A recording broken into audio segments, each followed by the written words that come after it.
요 책이 뭐 새로 번역이 돼 가지고 이제 나온다 요런 이제 얘기가 있기 때문에 혹시 이제 요거 보시는 우리 성도님들 외에 또 다른 분들이라도 요 다른 그 번역서가 나와도 또 그거를 보시고 하셨으면 좋겠고요.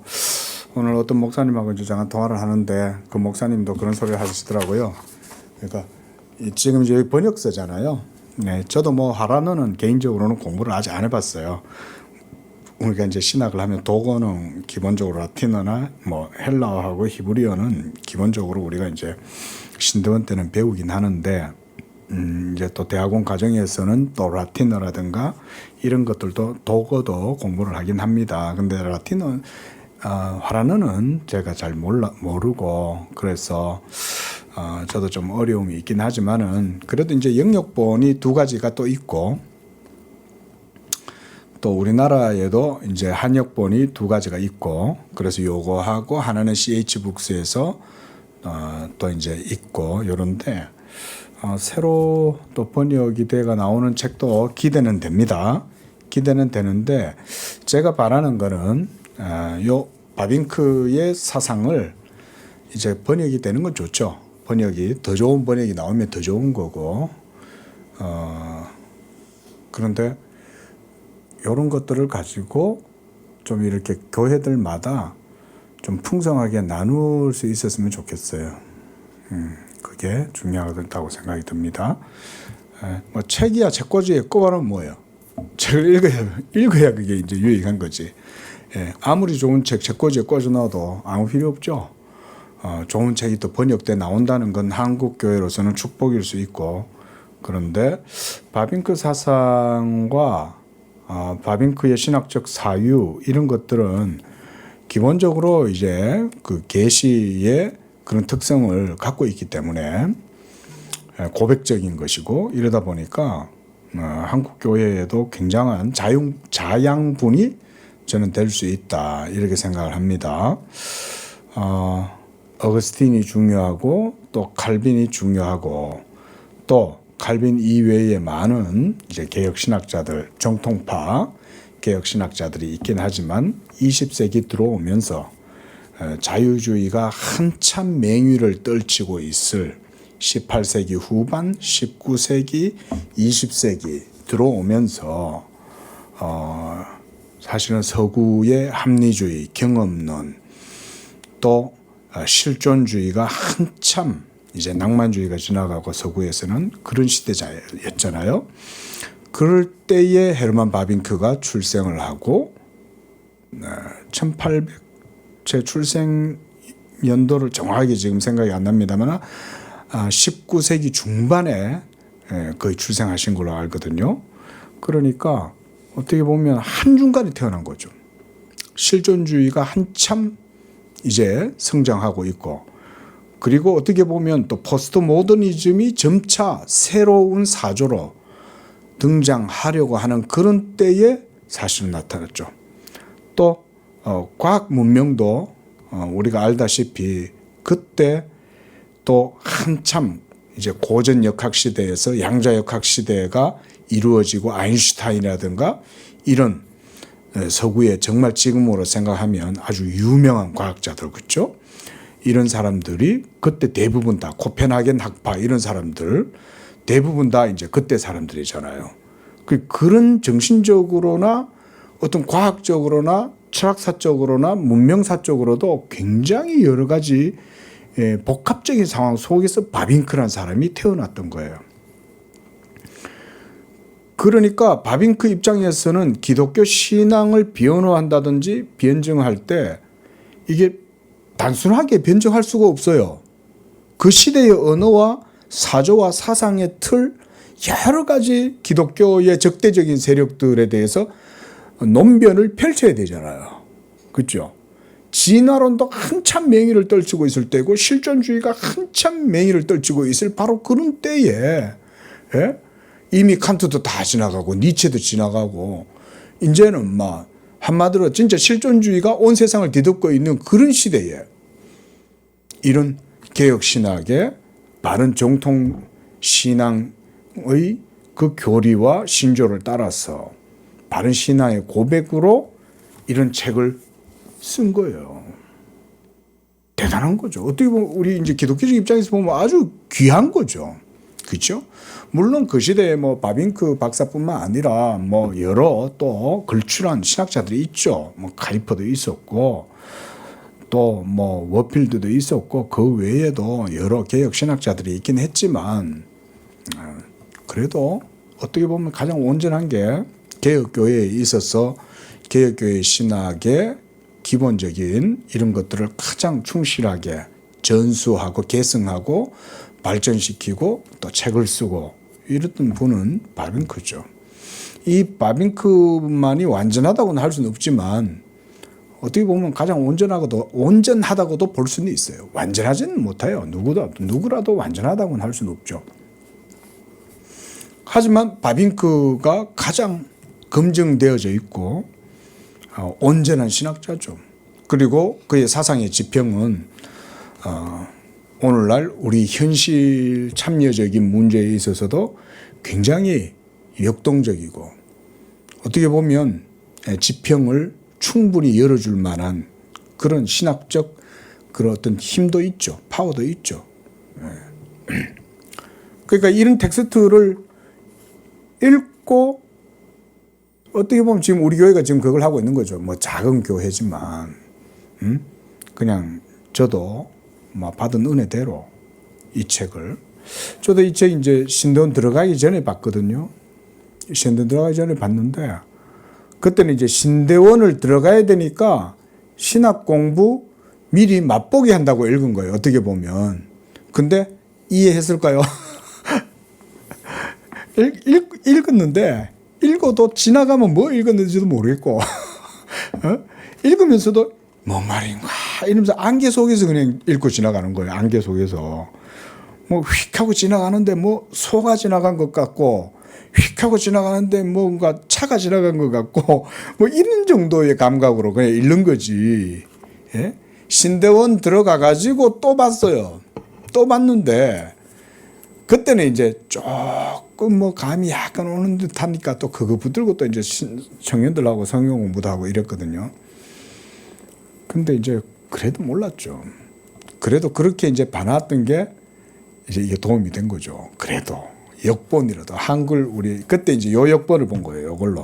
이걸로 본 거죠. 그랬는데 뭐 이제야 뭐 어느 정도 이제 공부를 오랜 동안 했으니까 지금 몇 년 공부했어요. 제가 목사가 되고 제가 2000년도에 이제 신대원 들어갔거든요. 총신 신대원에. 예.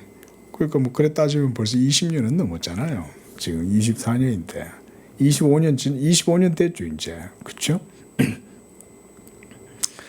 근데도 뭐 이 책을 읽고 이해를 못하면 안 되죠. 그러면 남상수 목사가 소명이 없는 거야.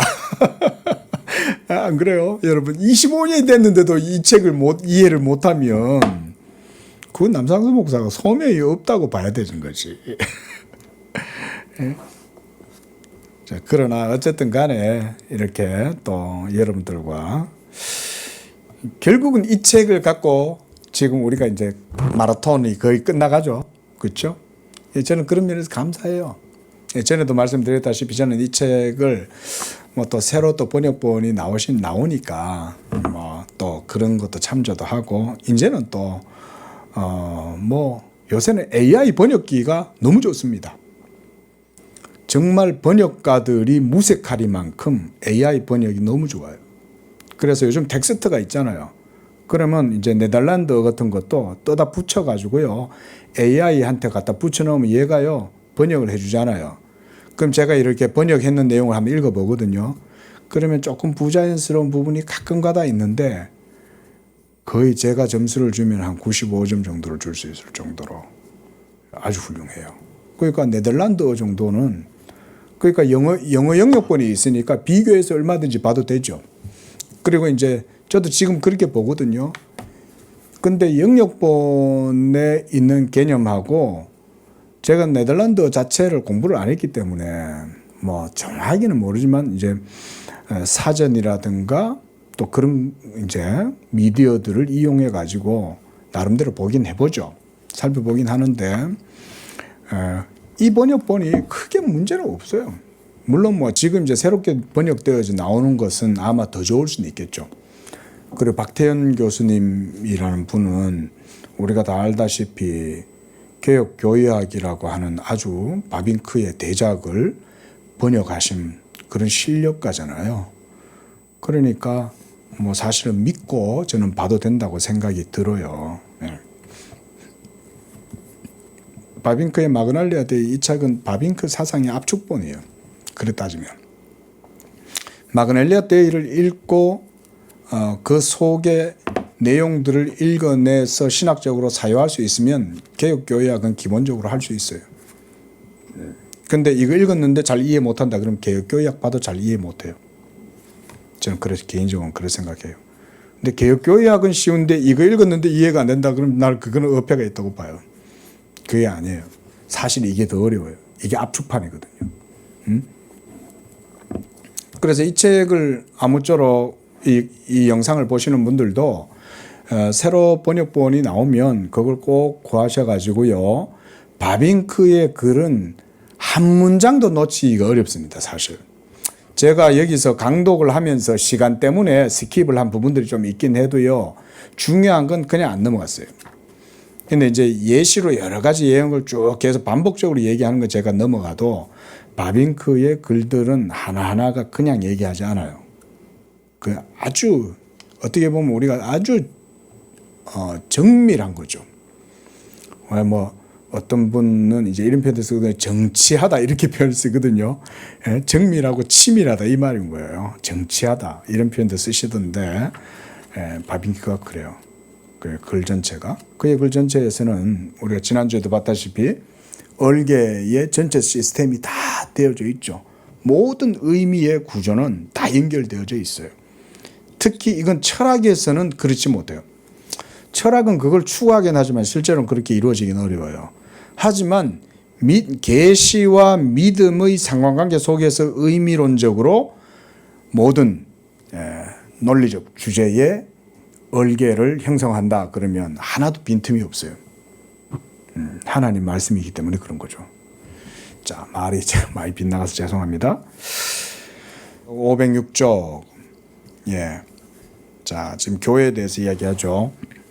자, 첫째 문단 제일 끝에 한 교회는 다른 교회에 부속되지 않고 그것들 각자는 독립적이고 다른 교회들과 동일한 권리를 소유하였다. 자, 개별적 교회, 지역교회 이런 것의 특성을 이렇게 얘기하죠. 그래서 교회마다 가보면 다 틀립니다. 정말 독특한 건 바로 이웃에 있는 교회도 그 교회는 그 교회대로의 캐릭터가 있어요. 한 동네인데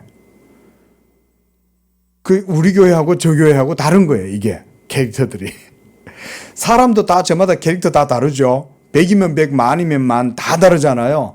교회도 그런 특성이 있어요. 독특해요. 그런데 그런 다양성들이 있는데 놀랍게도 신앙은 뭘 추구합니까? 통일성과 보편성을 추구하죠. 어떻게 보면 참 놀랍죠. 그렇게 캐릭터가 다양한데 한 신앙 안에서 한 영으로 하나의 신앙과 보편성을 추구하고 통일성을 추구한다는 거죠. 자, 그래서 그 밑에 그렇게 해놨네요. 그럼에도 불구하고 그들 교회들은 모두 하나이다. 예수는 공동으로 취해진 그 제자들 모두를 그분의 교회로 언급하였고 사도들도 그 동일한 방식으로 신자들의 몸에 관해 언급했고 특히 바울이 그렇게 언급하였다. 전체로서 부름받은 하나의 교회죠. 이게 이 하나의 교회는 그리스도의 하나의 몸이에요. 또한 그리스도는 그 모든 개별 교회들의 머리예요. 예. 자, 쭉 넘어와서 쭉 내려와 한 중간쯤 들어가 봅시다. 어떤 관찰자들은 사도들이 교회의 속성으로 간주하는 그 영광스러운 덕목들을 염두에 두고서 경험적 교회와 이상적 교회를 구별하기를 원한다. 경험적 교회, 그건 뭐 우리가 이 땅에서 이제 우리가 가시적으로 볼 수 있고 경험하고 접촉할 수 있는 그런 교회를 얘기하겠죠. 그 이상적 교회란 말 그대로 무형 교회, 보이지 아니하는 그런 이제 교회를 얘기하는 거겠죠. 그러나 그런 서구적인 사고방식의 구별은 신약 성경에는 생소한 개념이다. 그러니까 하늘의 교회와 땅의 교회는 굳이 그렇게 구별할 필요가 없다고 보는 거죠. 그죠? 예? 하나의 교회라는 거잖아요. 하나의 교회는 땅에 여러 다양한 교회가 있다 할지라도 그들 모두는 저마다 다른 캐릭터를 가졌을지라도 하나의 교회요. 그들의 머리는 그리스도라면, 자, 그 머리는 지금 땅에 있어요? 하늘에 있어요? 머리는 하늘에 계시잖아요. 주님이잖아요. 그러면 머리가 하늘에 있다면 하늘에 있는 교회하고 땅에 있는 교회가 굳이 구별될 필요는 없죠. 하나의 교회라고 보면 되니까. 그렇죠? 자, 그래서 사도들은 그리스도의 예를 따라 교회를 특히 요한복음 14장에서 17장에 매우 영광스러운 것으로 진술할 때 추상 속에서, 관념 속에서 존재하는 어떤 것을 혹은 이후에 도래하여 현재 결코 성취될 수 없는 이상적인 것을 그런 것으로 지시하지는 않았다 이 말이죠. 자, 우리 지상에 있는 우리 양재교회 여기서 예배드리고 신앙생활하는 성도들 교회죠. 요 옆에 또 다른 온누리 교회가 있어요. 저기엔 또 큰 대형 교회일지라도 온누리 교회가 있어요. 예일 교회도 있고 주변에 자 저마다 다 다른 형태의 모습으로 있지만 그들 모두의 머리는 예수님이잖아요. 예수가 그들의 머리로 있고 다양한 교회들이 있는 거예요. 그런 것 속에. 자, 오히려 사도들은 항상 완전하면서도 현실적인 교회, 다양한 지역들과 국가들, 그리고 다양한 시대에 존재하는 신자들의 모임들이 구체적으로 출현되는 교회의 몸을 염두에 두고 있다.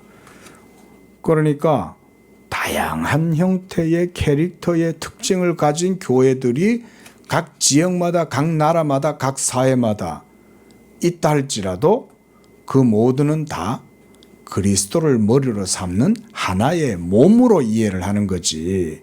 그거를 이상적인 교회와 지상에 있는 경험할 수 있고 각연적인 볼 수 있는 그런 교회와 굳이 구분을 한다든지 그럴 필요가 없다 이 말인 거죠.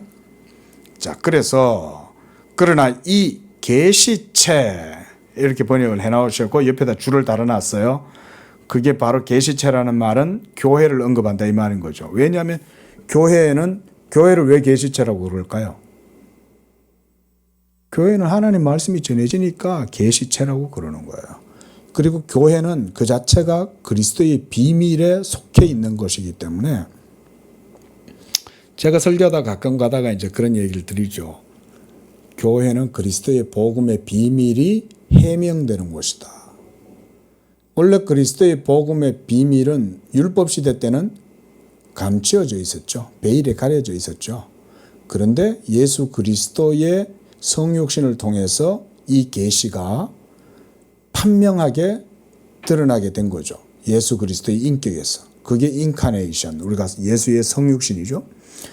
그 그리스도의 성육신을 통해서 그의 인성과 신성이 연합된 인격에서 하나님의 모든 진리의 충만함이 거기에서 드러났죠. 그런데 우리가 그의 영광을 보니 아버지의 독생자의 영광이요 은혜와 진리가 충만하더라 그랬죠. 그게 예수의 인격이에요. 그죠? 자, 이 예수의 인격이 완전하게 현시되고 드러나게 된 건 어디냐? 교회가 그의 몸이잖아요.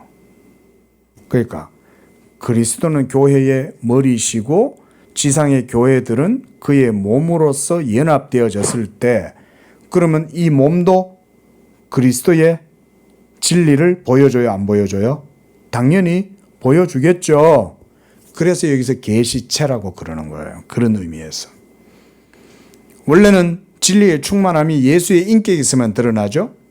드러났죠, 그죠? 근데 그 예수의 인격이 이제는 우리와 동떨어진 어떤 따로 존재하는 그런 게 아니잖아요. 예수 그리스도의 그 몸, 충만한 그 몸이 이제는 우리와 연합되어져 있죠. 이걸 그래서 우리가 그리스도와 교회와의 성도와의 신비적 연합이다 이런 말을 하죠. 이 그리스도와의 신비적 연합을 통해서 이제는 교회가 그리스도의 몸이요. 그래서 우리가 지난주에 에베소서 말씀 봤죠. 교회는 그의 몸이니 만물 안에서 만물을 충만케 하시는 자의 뭐라 그랬어요? 충만이다 그랬잖아요. 교회가 충만이라는 거예요. 그 말은 교회에서 이제 복음 진리가 충만하게 드러나게 되었다 이 얘기예요.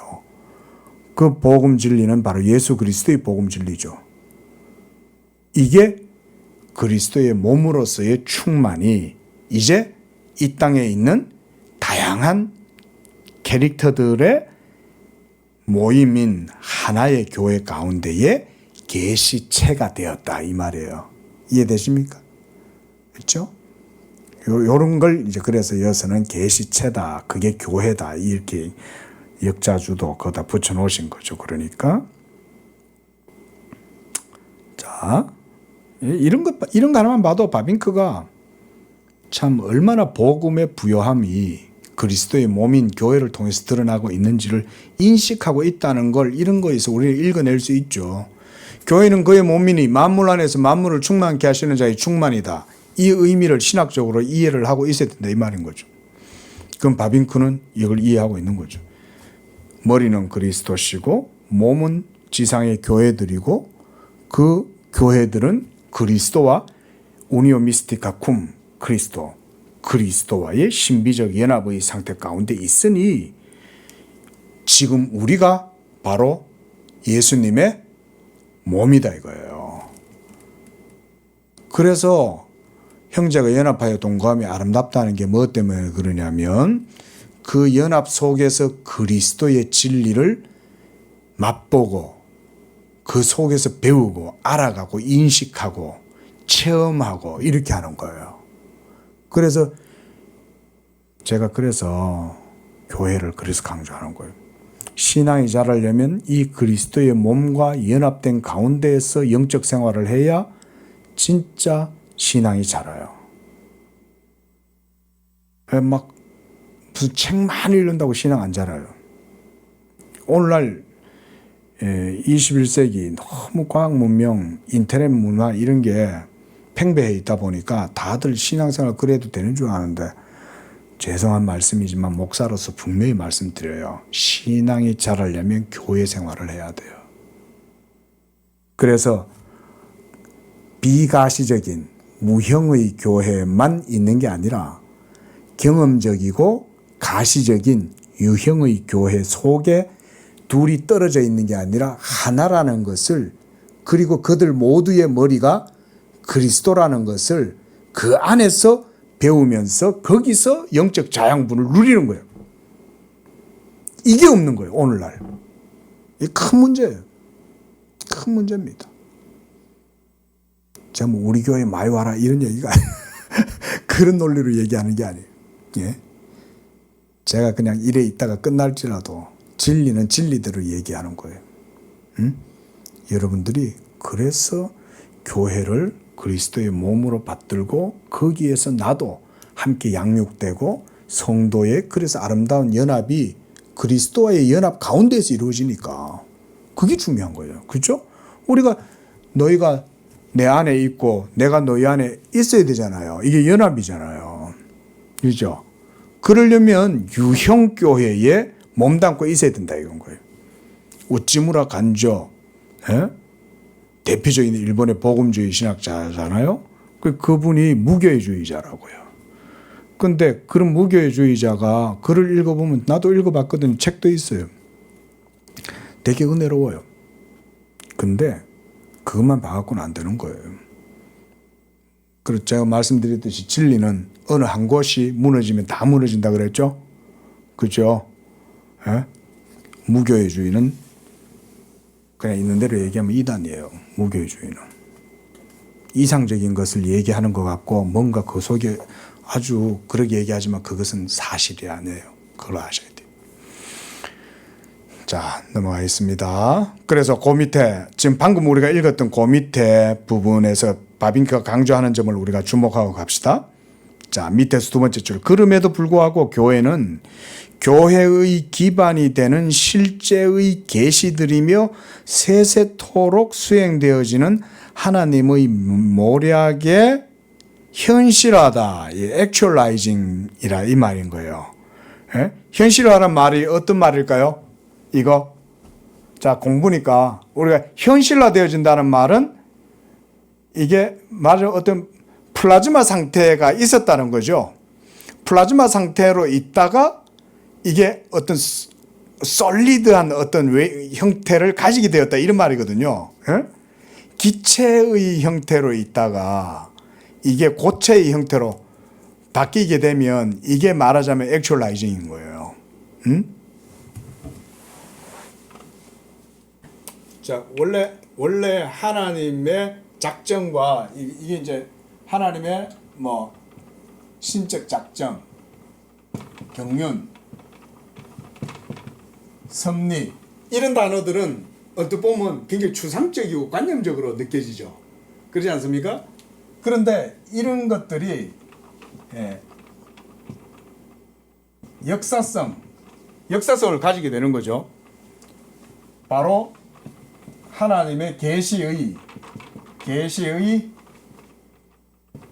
역사적 점진적 발전, 제가 지난주에 적어드렸죠, 그렇죠? 점진성과 역동적인 발전, 이게 역사 속에 이루어진다는 거죠. 현실화되어진다는 거죠. 이 바빙크의 중요한 신학적 개념이라고 저는 생각을 해요. 자, 보세요. 뜻이 하늘에서 이루어진 것처럼 어디에서 이루어져요? 땅에서 이루어지다라고 기도하죠. 땅에서 이루어지는 게 현실화예요. 응? 제가 지금 그 얘기하는 거죠. 뜻이 어디에 있었어요? 요게 하나님 안에 있었죠. 이게 하늘에 있는 거예요. 말하자면 이게 뜻이 하늘에 있는 하늘의 뜻이, 하나님의 뜻이. 근데 이것이 이제 어떻게 됐어요? 액츄얼라이징 돼서 현실화되는 거죠. 현실화돼서 어디에서 드러났어요? 역사 속에 드러나는 거죠. 이 역사성을 가지는 거죠. 계시가. 이게 역사 속에 이제 드러나요. 그게 그래서 바빙크가 이어서 뭐라 그래요? 하나님의 모략이라고 그러잖아요. 이제 영역본에서 카운셀이라고 그러는데 하나님의 신적 작정이죠. 카운셀이. 그 카운셀이 역사 속에 현실화되어진다. 우리말로 하면 뭐 드리워진다? 뭐 이렇게 표현할 수도 있겠죠. 드리워진다.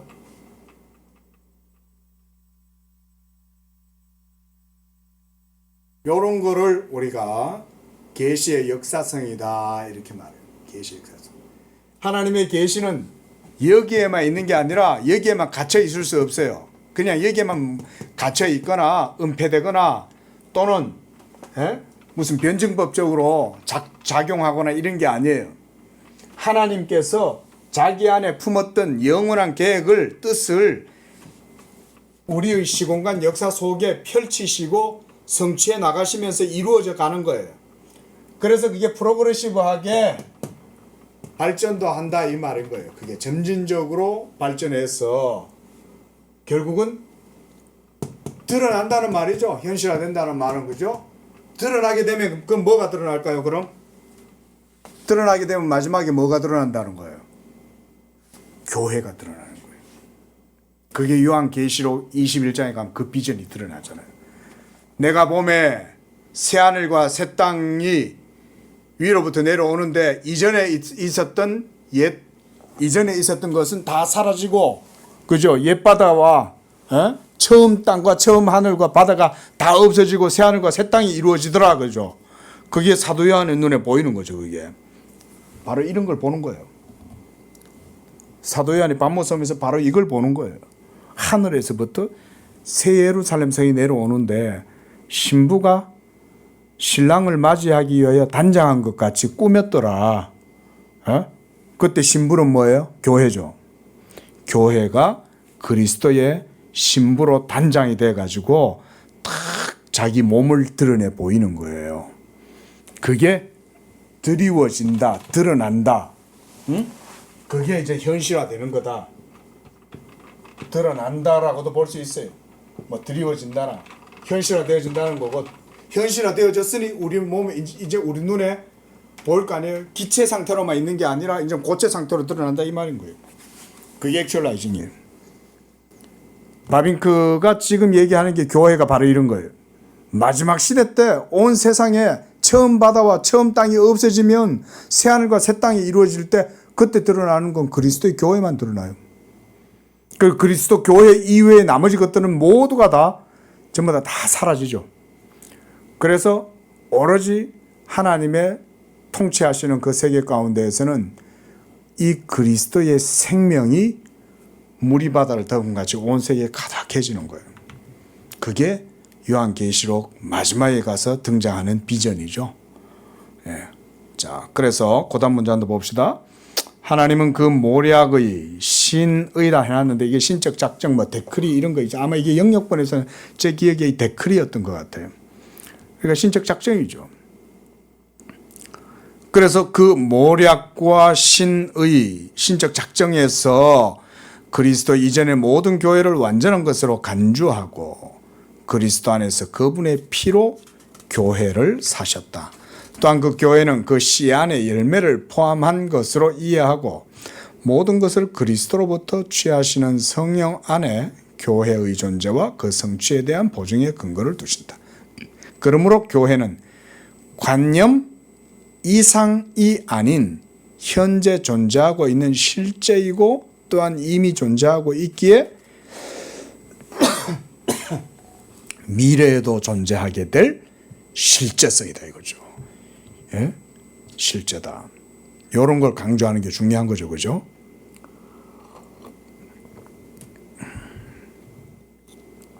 쭉 내려와서 고문단 밑에서 셋째 줄 매일 새로운 회원들이 지상교회 즉 지상에 있는 전투적인 교회에 덧붙여지고 또한 이들은 교회 자체 안에서 태어나기도 하고 성교의 역사를 통해 회심하기도 한다. 이게 이제 하나님께서 막 이 땅의 죄인들 가운데에 자기의 몸으로 부르는 거죠. 그게 이제 에클레시아죠. 세상에서 교회로 부름을 받는 거예요. 이렇게 지금도 하나님은 그 일을 하고 계시는 거예요. 자, 그래서 성교의 역사까지 얘기했습니다. 자, 교회는 두 부분으로 구성되어 하나의 교회를 이룬다. 자, 쭉 내려왔어요. 고문단 밑에서 넷째 줄 오직 모든 성도들이 다 함께 그리스도의 위대하신 사랑을 충분히 파악하고 하나님의 충만으로 채워질 수 있다. 아까 우리 충만 봤죠? 이게 교회의 충만이에요. 그러므로 역사는 우리 모두가 하나님의 아들을 믿는 것과 아는 일에 하나가 되기까지 계속해서 완전한 인간, 즉 그리스도의 장성한 분량에 이르게 될 때까지 역사는 계속될 것이다. 예. 역사 속에 계속 일이 이루어지는 거죠. 자, 그 밑에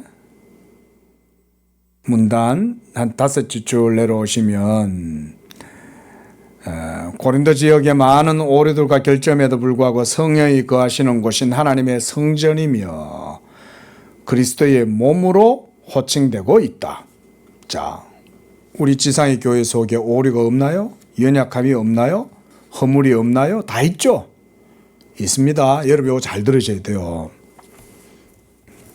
특히 젊은 분들은, 왜냐하면 젊은 분들은 보통 보면 마음이 순진하잖아요. 그러니까 열정과 선한 열정을 갖고 있는데 하나님을 사랑하는 마음의 신앙생활을 하다 보면 교회 중직자들이나 이런 사람들 보고 이제 시험에 빠지거든요. 아이, 장로님이 말이야, 알고 봤더니 막 첩을 두고 있더라. 그럼 저 장로님은 과연 구원받았을까? 여러분 그런 생각 안 하겠어요? 아, 알고 봤더니 목사님이 이상한 짓 하고 다니고 있더라. 야, 저 목사가 저게 목사냐? 이러면서 또 시험에 들고, 또 교회 갔더니 또 교회에 또 아주 또 믿을 만한 분인 줄 알았더니 또 알고 보니 돈을 빌려줬더니 돈을 떼먹고 또 도망가 버렸네. 별별 일들이 많이 있죠, 교회 내에. 근데 또 한 10년 후에 가보면 또 그 교회 또 다니고 있어, 아직도 보면 그 사기꾼이. 에? 그럼 시험 드는 거죠. 저런 인간이 아직도 교회를 다니고 있냐? 에? 자, 그래서 젊은 신앙인들이 주로 이제 고민하고 상담을 하는 것 중에 정말 깨끗하고 정말 좋은 교회 없습니까? 이러면서 묻는 거예요. 넌센스입니다. 넌센스. 그런 교회가 있다고 해도 네가 가면 그 교회는 없어진다. 아무도 없죠. 자, 그러면 이쯤 되면 무슨 생각이 들겠어요? 지상의 교회는 과연 교회일까? 이런 생각 들겠죠. 그런 생각하면 안 된다 이 말인 거예요. 그렇다고 해서 모든 이다이 또 같은 교회다 이렇게 또 생각하면 안 됩니다, 여러분. 그거하고 지금 교회가 틀려요. 그런 얘기가 아니에요. 교회는 항상 연약함이 상존해요. 그리고 항상 말씀드리지만 그 연약함 안에서 그리스도의 은혜를 배우는 거예요. 그리스도의 몸의 연합도 그 속에서 여러분들이 경건의 원리를 거기서 배워요. 다 깨끗하고 다 성자면 경건을 못 배워요. 자기가 거기에 못 있어요. 자기도 거기서 나가야 돼요. 그러면 다 깨끗한데 나 혼자 더러우면 거기 있어 내겠어요? 다 깨끗한데. 그런데 알고 봤더니 깨끗한 줄 알았더니 다 부족함이 있더라. 연약함이 있더라. 모순들이 있더라. 그런데 저런데도 교회를 다니더라. 이러는 거죠. 저런데도 예수를 믿더라. 저런데도 또 예배하는 걸 보면 또 엄청 또 경건하게 또 예배도 하더라. 거짓말 아닐까? 저 이중적인 가면을 쓴 인간 가증스럽다. 여러분 이렇게 봐야 될까요?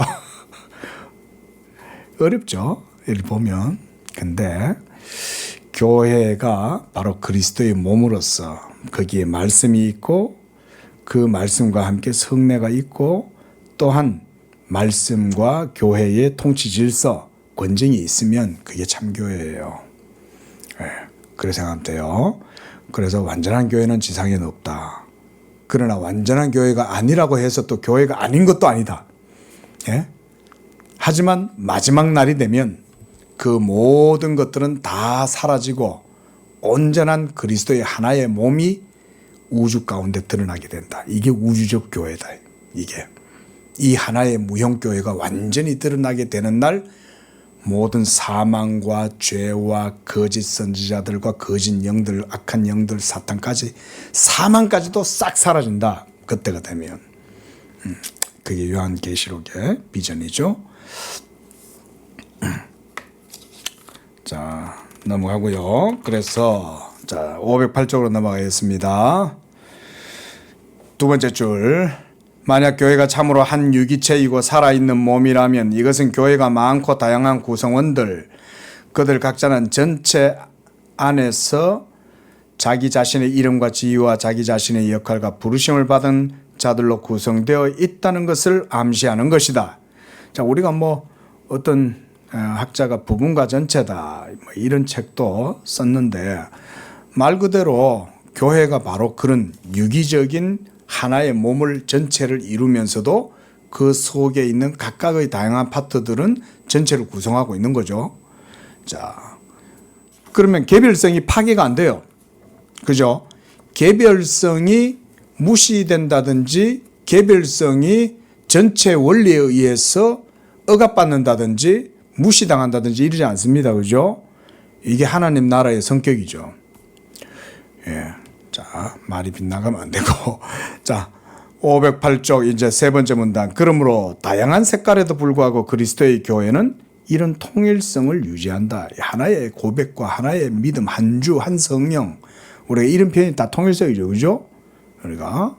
자, 세 번째 줄 내려와서 이 통일성은 외부로부터 교회에 강제로 부과되는 것이 아니고 또한 계약적인 협의에 의해 실행되거나 공동의 적을 대항하기 위해 일시적으로 조직된 것이 아니다.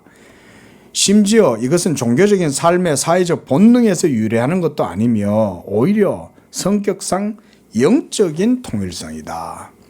그래서 성부와 중보자이신 그리스도 사이에 존재하는 통일성. 이것은 신적 본체의 통일성이잖아요.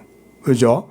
성부 하나님과 성자 예수님 사이의 통일성은 이거는 존재론적 통일성이잖아요. 이거는. 근데 그런 것처럼 이 말인 거예요. 그런 것처럼 교회와 그리스도는 한 몸이다 이런 말인 거죠. 그리고 그 교회의 각 파트들은 전 세계에 흩어져 있죠. 아직도 선교가 되지 않은 미전도 지역이 있다면 거기는 아직 교회가 안 드러났죠. 이제 선교사들이 또 걸로 들어가겠죠. 그래서 복음이 전파되고 복음이 증거되어지는 가운데 또 교회가 세워지면 거기도 교회가 드러나는 거죠. 이렇게 되는 거죠, 몸이. 그래서 예수님이 천하의 복음이 다 전파될 때라야 오신다는 말씀은 교회가 그렇게 해서 완전히 다 드러나니까 그런 거예요. 그때 되면. 자, 넘어가고요. 자, 그래서 그 둘째 줄 밑에 통일성은 그리스도로부터 제공되는 것이며 우리 모두를 한 하나님으로 인도하는 성령에 의해서 결과되어진다. 그러니까 성령은 우리를 그리스도와 하나가 되게 하는 연합의 띠죠. 성령께서는 띠죠. 우리를 그리스도와 연합하게 하는 띠죠. 띠. 근데 우리는 그리스도와의 그 몸의 연합 가운데 이루어지죠. 그래서 그리스도와 우리를 한 몸이 되게 하는 이 띠는 성령이시죠. 뭐 우리 노래도 그런 거 있잖아요. 그죠? 우리는 사랑의 띠로 하나가 되었습니다 할 때 성령이 성령의 하나 되게 하심을 그렇게 한다 이 말인 거예요.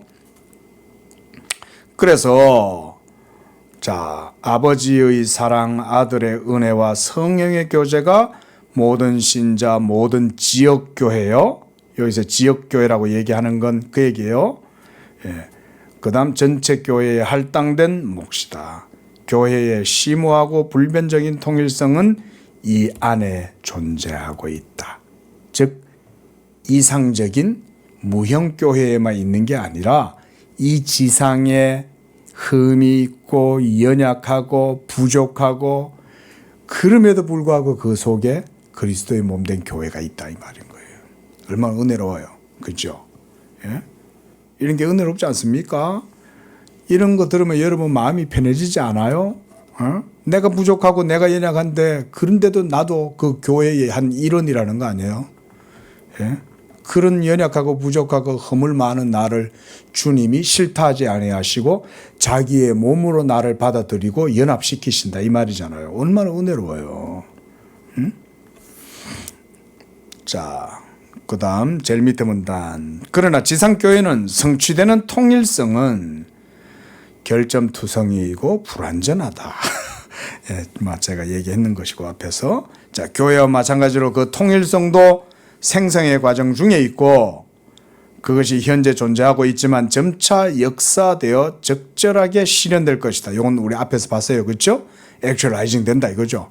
점차 이 하나의 몸이 드러나게 된다 이 말인 거예요.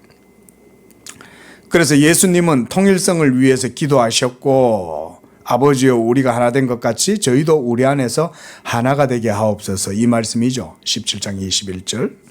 바울 사도는 그것이 오직 미래에만 성취될 수 있는 성격으로 규정하였다. 그럼에도 불구하고 통일성은 단지 실제에 대한 어떤 근거가 없는 상상유의가 아니다 이 말이에요. 그건 상상과 유의가 아니라 실제다. 실제다. 예? 우리 양재교회가 원래 있었어요 없었어요 여기? 없었죠. 그런데 어느 날 어떤 한 사람이 요 오더니만 요 교회 해야 되겠다고 여기서 교회를 시작한 거예요. 예? 그러더니 이 사람이 막 계속 막 언약과 복음에 대해서 얘기한다면서 막 하면서 뭐 이럴까 이제 신도들이 여기 이제 모여가지고 같이 기도 생활하고 신앙 생활을 시작하는 거예요. 교회가 생겨난 거죠. 응? 그전에는 없었잖아요. 없었는데 여기 생겼잖아요. 양재 지역에 로컬리티를 가진 그런 로컬 처치가 양재 지역에 생긴 거죠. 그 현실화된 거죠. 드러나게 된 거죠. 물론 앞으로 어떻게 될 것인지는 또한 하나님의 섭리에 달려 있겠지만 자, 제일 밑에 줄 반대로 그 통일성은 현재 존재하고 교회 생활에서 다소간 표현된다. 그러니까 성도들이 그 속에서 통일성을 맛보는 거예요. 형제가 연합하여 동감이 어째 그리 아름다운가라는 것을 형제들과 자매들과의 성령 안에서의 연합을 통해서 그 아직은 완전히 드러나지 않은 교회의 통일성을 여 안에서 맛본다. 그래서 제일 밑에 줄 고문단, 교회들이 후에 다른 지역에 설립될 때에도 다른 지역입니다. 그렇죠?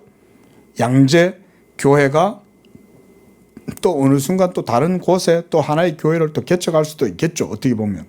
그러면 그때도 역시 신자들의 이 통일성은 거기서도 유지된다. 그죠? 선교지에 계속해서 교회가 퍼져나가면 이 통일성은 계속 유지되면서 드러나는 거예요. 이런 얘기들을 하고 있는 겁니다. 자, 쭉 내려오셔서 그 다음 문단 중간쯤 보십시오. 그는 그들에게 몸도 하나요 성령도 하나요 주도 하나요 세례도 하나요 믿음도 하나이다 라고 말하였다. 그래서 모두는 정확히 동일하지 않지만 한 몸이 다른 지체들로 구성되어 있는 것을 전제하고 각자는 자신의 독특한 능력으로 전체에 봉사한다. 이게 성령 안에서 한 몸을 이루어 나가는 유기적인 공동체죠. 저는 요즘 자유에 대해 생각을 좀 해보는데요. 여러분, 이 자유, 제가 그 북한 탈북자들 그 유튜브를 한 번씩 보거든요. 예. 정말 참 천국과 지옥이라고 할 정도로 북한 생지옥이에요, 여러분. 근데, 처음에 그 사회주의, 공산당, 공산주의, 그걸 추구했던 사람들은 처음에 자신들이 그렇게 될 거라는 걸 몰랐겠죠. 그렇죠? 그러니까 당시에 젊은 지성인들이 공산주의에 많이 매료가 된 거예요. 왜냐하면 평등을 부르짖고 다 함께 뭐 이런 모토가 굉장히 낭만적이잖아요. 야, 너만 잘 사는 게 아니라 우리 다 같이 한번 잘 살아보자. 우리 함께 해보자. 얼마나 좋은 것 같아요. 그러니까 휘가닥하죠. 그리고 현재 이 모든 봉건 체제, 이 모든 부르주아지들 다 척결하고 평화의 세상, 공정한 세상을 만들어보자 이러니까 다 거기 막 쏠려 넘어가는 거죠. 근데 알고 봤더니 사탄의 꼬임이었던 거죠. 사탄의 거짓말이었던 거죠. 그 지금 완전 북한은 생지옥이잖아요. 북한이. 거기에서 탈북하신 분들이 우리나라 와가지고 탈북자들이 한 6개월 정도 이렇게 이제 그 정보원에 그 국정원 가가지고 이제 조사도 받고 그 다음에 그 하나원이라는 곳에서 우리나라에 정착하기 위한 훈련도 받고 그러나 보더라고요. 근데 그 하나원에 이제 단체 생활을 하잖아요. 근데 식당에 가가지고 이제 처음 이제 식당에서 밥을 먹는데 깜짝 놀라는 거예요. 우리는 과일 같은 것도 자주 먹잖아요. 과일 하나 먹는 게 북한에서는 고위층들이나 저렇게 먹지. 근데 여기는 1년 365일 30세끼를 배부르게 그것도 먹고 싶은 대로 자율배식 충격을 받는 거예요. 충격을. 남한과 북한이 이게 완전히 극명하게 여기는 진짜 그 사람들 입장에서 보면 여기는 완전 천국인 거예요. 물론 또 여기서 살다 보면 또 여러 가지 얼마 전 뉴스에 어제 뉴스구나. 북한 탈북자 분이 고독사 해가지고 죽어가지고 한 1년이나 지나가지고 발견이 됐다고 그러더라고요. 1년 동안 그분의 죽음을 아무도 몰랐던 거죠.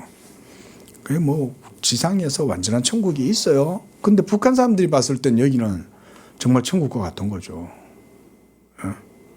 버려지는 음식만 해도 그 학교 식당에서 배식을 하는 그런 일을 하는 탈북자분이 거기서 이제 일을 하시다가 보고 기겁을 한다는 거예요. 버려지는 음식이 산더미같이 버려지는 거예요. 우리 아이들이 튀긴 거 기름 냄새 난다고 안 먹잖아요.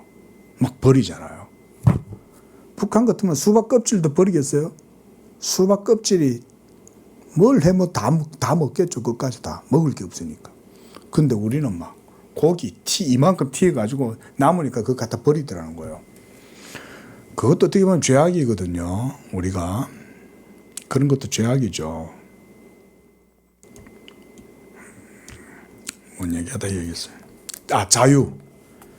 자유가 그렇게 중요합니다. 자유가. 이 대한민국이 상대적으로 북한에 비해서 이렇게 엄청나게 경제적으로 성장할 수 있었던 그 원동력이 어디에 있냐? 저는 자유에 있다고 생각해요. 자유. 인간을 자유롭게 해놓으면 인간 속에 있는 하나님의 형상이 탁월하게 그 자질을 발휘합니다. 하나님께서 인간을 아주 탁월하게 만들었기 때문에 인간의 자유만 억압하지 않고 인간의 개체성을 존중하고 그들이 자유롭게 자기들의 은사와 자기들의 자질을 활용하고 발휘할 수 있는 자유를 주면 이 전체 사회는 하나의 전체를 이루어 나가는 거예요. 근데 그 전체 속에 우리가 말하자면 그런 어떤 전제주의적인 어떤 그런 게 그 속에 지배하겠습니까? 아니죠. 통일성을 이루되 그 속에 각각의 개별성이 통일을 이루는 거죠. 그렇죠? 그러면 자유가 보장이 돼야 그 개별성이 덕스럽게 활동할 수 있는 거예요. 이게 유의적 역동성이죠. 우리나라가 그게 이제 북한과는 비교할 수 없는 아주 중요한 가치관의 차이가 있는 거예요. 이런 윤리성이 한국 사회의 경제적 성장, 경제적 도약에 큰 밑바탕이 된 거예요. 자유는 굉장히 중요한 거예요. 자유가 있다는 말은 뭔지 아세요? 하나님의 형상이 있다는 말이에요. 자유가 있다고 해서 하나님과 별개로 떨어지는 자유가 아니에요. 하나님이 창조하신 그 창조의 질서와 섭리와 속성 이런 것들이 개별자들 속에서 막 역동적으로 움직일 때 그 사람이 자기의 그 은사를 발휘할 수 있도록 국가가 자리를 마련해 주는 거예요. 그래 너는 공부를 잘하네? 그럼 너는 열심히 공부해. 야 너는 운동을 잘하네? 그럼 너는 열심히 운동해. 야 너는 정말 음악을 잘하네? 그럼 너는 열심히 음악해. 너는 요리를 잘하네. 너는 뭐 이걸 잘하네. 넌 저걸 잘하네. 이런 자유를 주는 거예요. 자유를. 그 국가가 그 자유를 보장해 주는 거예요. 그러면 국가라고 하는 그 자유의 필드 안에서 각각의 개체들이 막 역동적이고 유기적으로 자기의 자질을 따라서 열심히 하겠죠. 그러면 이 다양성들은 하나의 전체를 이루겠죠. 그러면 거기에서 경제적인 시너지 효과가 그런 데서 나오는 거예요. 그런 데서. 공산주의는 이걸 못 본 거예요. 공산주의는. 그저 힘으로 체제를 전복하고 부르주아지들을 전부 다 전복시킨 다음 자기네들이 힘으로 세계의 판도를 바꾸면 될 줄 알았어. 곳간의 열쇠만 자기들이 차지하면 될 줄 알았어. 그게 아니죠.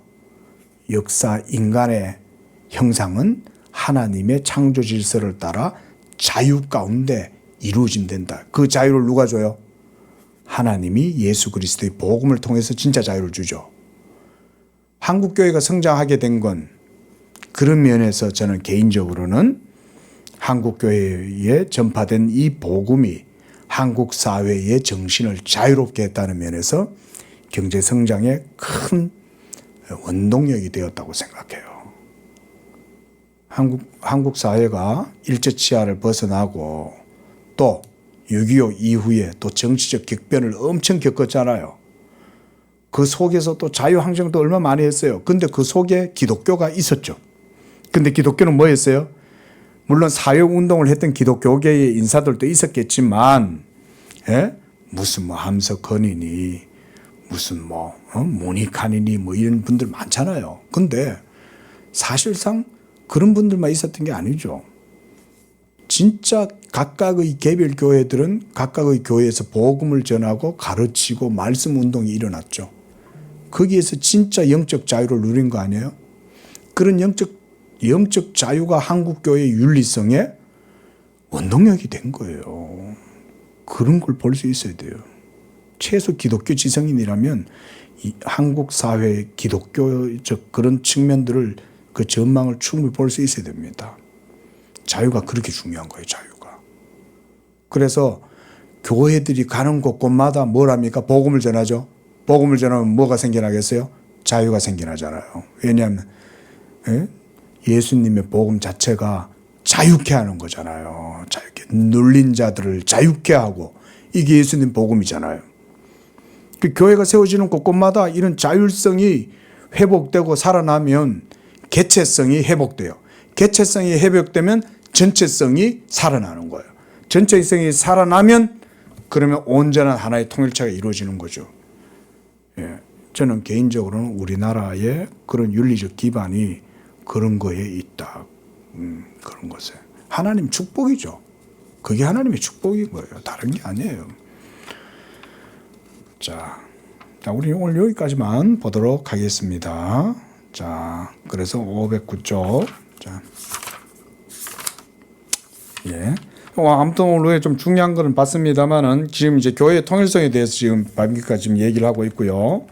또 뒤로 가면 이제 각각의 주제가 또 다릅니다. 뒤로 가면 또 통일성에서 또 거룩성도 나오고 또 뭐 여러 가지 이제 그런 교회의 성격들, 사도성도 있고 이런 얘기들 할 겁니다.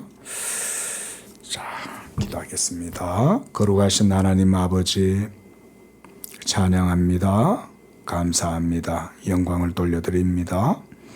이와 같이 복음이 없고 온갖 모든 죄와 사망의 권세 아래 매여서 종로로 닫은 우리들을 예수 그리스도 복음을 통해서 이 땅 가운데 점차 하나님 나라가 이루어지게 하시고 무엇보다 그리스도의 몸된 교회가 역사 속에 실제적으로 나타나게 하셔서 현실화되게 하시며 그것을 통해서 우리의 구원이 점차 드러나게 하시고 가까워 오게 됨을 우리가 또한 보게 하시니 감사합니다. 하나님 아버지, 우리가 이 지상에 있는 몸된 교회를 주님의 몸으로 온전하게 인식하고 그 가운데 온전하게 연합하여 하나님의 그 아름다운 몸을 우리가 그 속에서 발견하고 또 만족하고 그 속에서 또한 체험하고 누리면서 우리 구원의 젖줄인 이 교회를 통하여 이 복음의 은혜를 누리면서 날마다 그리스도의 그 연합된 몸으로서 자라가는 우리 모든 성도들 되게 하여 주시옵소서. 예수님의 이름으로 기도합니다. 아멘.